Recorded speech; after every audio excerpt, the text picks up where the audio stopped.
Olá, pessoal! Vamos aí para nossa aula de História, na página 12 da apostila de vocês, onde nós vamos tratar do assunto a produção de açúcar. Bem, vocês costumam consumir açúcar no dia a dia de vocês? Bem, antigamente, o açúcar ele era um produto muito caro consumido por poucas pessoas.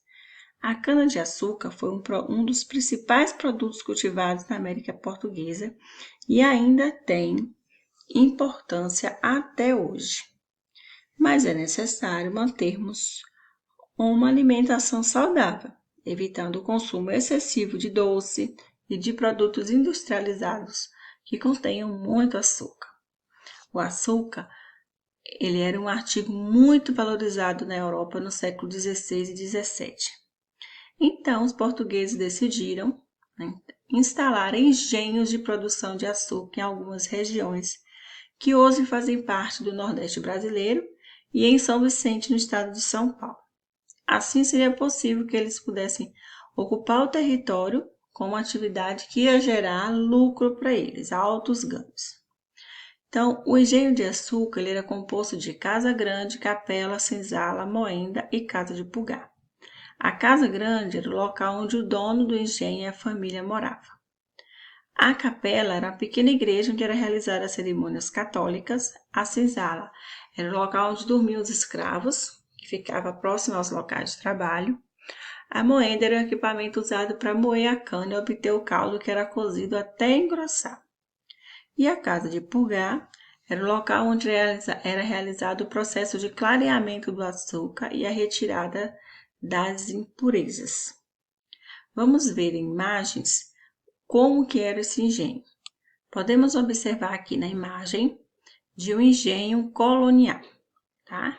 É assim que funcionava e assim que era a construção do engenho colonial. Então, vamos ver aí algumas partes deles. Primeiro, o que é o engenho colonial? O engenho colonial, ele foi a primeira atividade econômica de grande escala exercida pelos portugueses nas terras coloniais, tá? Era uma atividade onde eles produziam o açúcar a partir da cana-de-açúcar e o objetivo era ocupar o território, mas também obter altos ganhos. Partes do engenho colonial. A Casa Grande. A Casa Grande era a sede da fazenda e a residência do senhor de engenho e de sua família. É onde vivia o senhor de engenho juntamente com sua família. Então, aí nós temos mais imagens da Casa Grande. Depois nós podemos observar aqui ao canto da imagem a senzala. A senzala é onde viviam os escravos, era a moradia dos escravos e que era sempre próximo ao local de trabalho.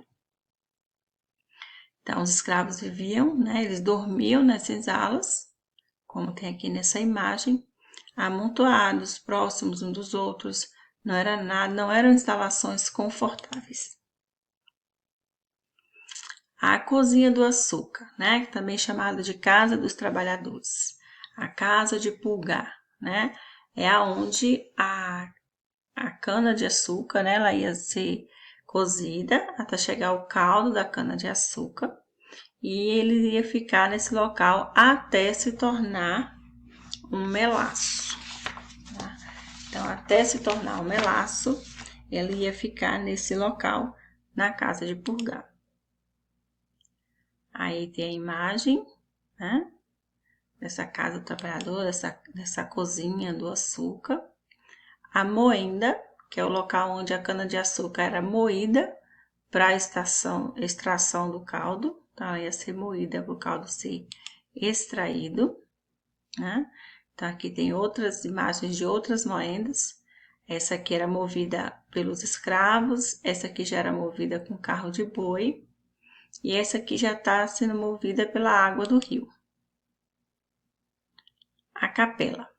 A capela é o local onde eram realizadas as missas. E na maioria dos casos, os mortos da família do senhor de engenho eram enterrados no interior das capelas. Então, dentro da capela, no interior era onde eles eram enterrados. tinha o canavial, que era o local onde a cana-de-açúcar era cultivada, né? Era o tipo do crioula, e levava de 12 a 18 meses para ser colhida. Depois ela era cortada, ela ia ser processada em 24 horas para não perder o seu teor de açúcar. Tinha também os chiqueiros e os estábulos, onde ficavam os porcos e as galinhas que alimentavam o senhor de engenho e a família dele. Os cavalos, eles eram utilizados como transporte. As plantações de subsistência, eles plantavam, né, os alimentos que eles iam consumir, as verduras, os legumes que eles iam consumir. Então, sempre tinha uma horta nesses locais. Os rios e os cursos d'água, eles serviam como de força de motriz para fazer funcionar a moenda. Então, a produção do açúcar ela é escoada pelos rios até chegar ao porto de Salvador, que era o mais importante do Atlântico Sul. Então, o rio, tanto ele era utilizado para movimentar a moenda, né, que ia moer a cana, como também era o local de transporte desse açúcar até chegar ao porto de Salvador. Reserva florestal, né, sempre tinha uma área de florestamento, né, de produção, que abastecia, né, o mercado, abastecia as casas que precisavam dessa madeira também para se aquecer. Etapas e também para usar a madeira na produção, né, no forno, lá no forno que ia cozinhar o caldo da cana-de-açúcar. As etapas da produção. Então, vamos ver aí as etapas.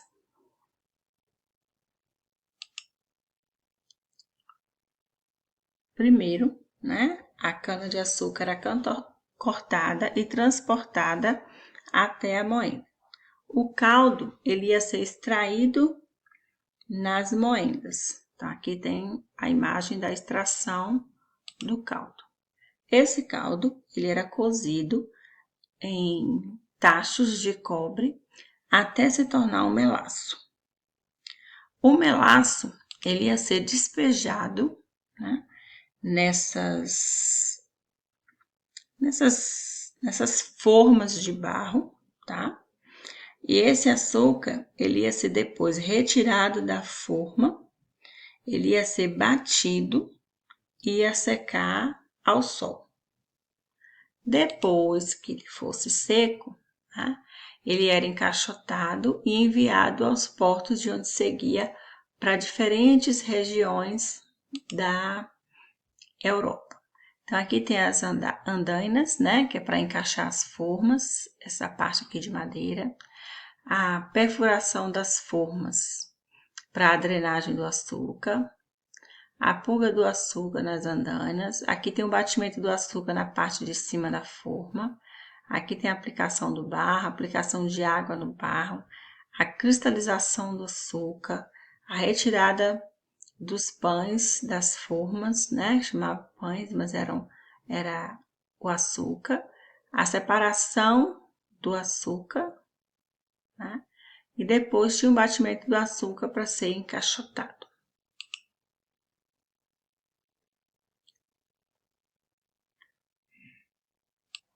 Vamos voltar aí agora para a nossa apostila. Os escravos, né, os africanos escravizados, eles eram utilizados como mão de obra nos engenhos. E eles realizavam as atividades pesadas, como derrubar a mata, preparar o solo, plantar, colher a cana-de-açúcar, cortar a lenha, construir as cercas e poços. Então, a mão de obra utilizada era a mão de obra escrava. Então, aqui tem a imagem de um engenho de açúcar, de produção de açúcar, né? De Simon de Vries, uma gravura em preto e branco. E agora vamos aí para a atividade. Observe a imagem, preencha o quadro abaixo com as informações pedidas. Tá? Então, vamos aí observar a imagem. Nós temos aqui também a imagem de um engenho de açúcar também, tá? Uma outra imagem de outro engenho de açúcar. E agora nós vamos preencher aqui. Quais eram os tipos de construções que eram observados na imagem? quais são os aspectos naturais, né? E a produção de açúcar. Agora vocês vão dar uma pausa no vídeo aí e vão preencher as informações pedidas de acordo com a observação das imagens. Agora que vocês já preencheram, nós vamos corrigir. Então, quais eram os tipos de construções que a gente observa? Nós vemos aí na imagem a casa de pulgar, a moenda e a casa grande. Então, se a gente olhar aqui, ó, nós temos a casa de pulgar, tá aqui a casa de pulgar, a moenda aqui e aqui do lado a casa grande. Quais são os aspectos naturais observados na imagem? Nós temos aí aspectos, diversidade de ambientes naturais, nós temos aí plantas, as montanhas e o rio. Então, nós observamos aqui plantas, as montanhas e um rio que passa logo aqui abaixo. A produção do açúcar. Se é possível a gente visualizar a moenda, também o processo de pulga e, além disso, o uso da mão de obra escrava. Então, aqui tem o processo de pulga, tem aqui o trabalho da moenda e a mão de obra escrava observada nessa imagem. Na etapa 2, nós vamos ver aí a importância do cultivo de açúcar, conhecer e diferenciar espaços de engenho e vamos compreender o que é que caracteriza o patrimônio histórico. Bem, o que é que caracteriza um patrimônio cultural? Será que ainda existem engenhos da época do Brasil colonial? Um patrimônio cultural, ele pode ser um objeto, ele pode ser um lugar, ele pode ser um costume, ele pode ser uma cidade, que seja importante para a cultura, para a identidade, para a história de uma comunidade. Alguns patrimônios históricos materiais surgiram como uma função e hoje são museus e locais de estudo, locais de preservação da história. Existem engenhos, desde lá da época da colonização do Brasil, que foram preservados. E devido à importância que eles tiveram no período colonial, eles foram denominados, considerados patrimônios culturais, né? Então, a gente vê aí 2 links que vocês podem ver no roteiro de vocês, 2 links que mostram justamente esse patrimônio cultural. Então, vamos ver aí. Esse aqui é o Poço Comprido, né? Que é o Museu Comunitário de Poço Comprido. Esse é o Museu Comunitário, né, de Poço Comprido, que era um engenho e que foi transformado em um museu, pois hoje ele é um patrimônio histórico. Aí, se vocês quiserem visitar o site, vocês podem visitar o site, ver as imagens e ver um pouquinho mais sobre esse patrimônio histórico. Então, a gente ainda tem, né, engenhos que foram preservados até hoje. Então, aqui é a Casa Grande, essa imagem aqui é a Casa Grande, e ela foi preservada e transformada em um museu. Bem, e por aqui nós encerramos a nossa aula de hoje. Mas lembre-se, para responder esse quadro aqui, a gente está comparando essa imagem e essa primeira imagem aqui, a primeira e a segunda imagem, onde nós observamos a Casa de Pulgar, a moenda e a Casa Grande. Também vimos na questão aspectos naturais, plantas, as montanhas e o rio. E é possível também visualizar a moenda, o processo de pulgar, além da mão de obra dos escravizados. Tá? Façam a atividade de vocês.